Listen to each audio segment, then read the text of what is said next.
Today we're going to read Curious George Visits a Toy Store. Wonder what kind of toys he's going to get. This is George. He was a good little monkey and always very curious. Today was the opening of a brand new toy store. George and the man with the yellow hat did not want to be late.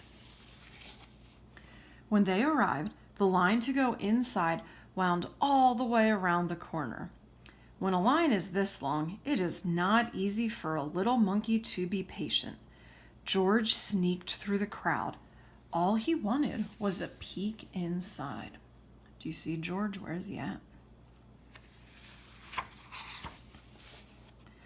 George got to the door just as the owner opened it. "This is no place for a monkey," she said. But George was so excited, he was already inside. Balls, dolls, bicycles, and games filled the shelves. What toys do you see? Which one looks like the most fun to play with? There were so many toys, George didn't even know how some of them worked. And what about these hoops? What did they do? George was curious. He climbed up to pull one out of the pile, but it would not move. George pulled harder. Still, it wouldn't move. George pulled with all fours. Suddenly, there was a terrible crash. Red, blue, green, and yellow hoops bounced up and down and everywhere. "Look!" exclaimed a boy, bouncing up and down himself.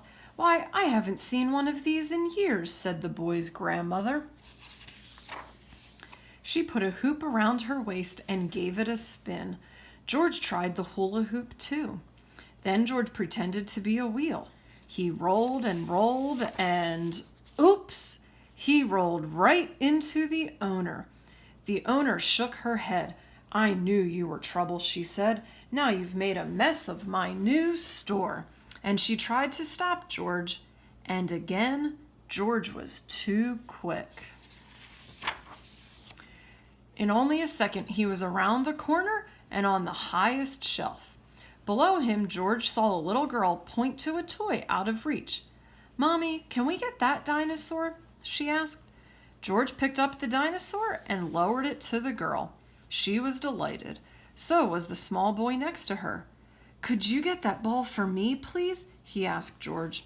George reached up, grabbed the ball, and bounced it to the boy.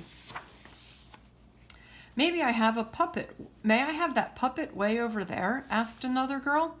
How lucky that George was a monkey. He swung off the shelf, hung on to the light, picked up the puppet, and put it right into her hands. "What a show!" shouted a boy. The children held up their new toys and cheered. What a commotion! Immediately the owner came running. Then came the man with the yellow hat. "I think we've had enough monkey business for one day," the owner frowned. Just then, a girl got in the long line to pay. "What a great store," she said. "What a great idea to have a little monkey helping you," her father told the owner. "I guess you're right," the owner replied and smiled. Then she gave George a surprise. "Thank you, George," she said. "My grand opening was a success because of you. Perhaps monkey business is the best business of all." The end. Silly little George. Was that a good book? Hey, if you guys like that book, I have an idea. Why don't you draw me a picture of your favorite toy and send it to me? And I would love to see what it is. You can either send me a picture or send me a video, but tell me about what's your favorite toy. I love you guys. I'll see you later. Bye.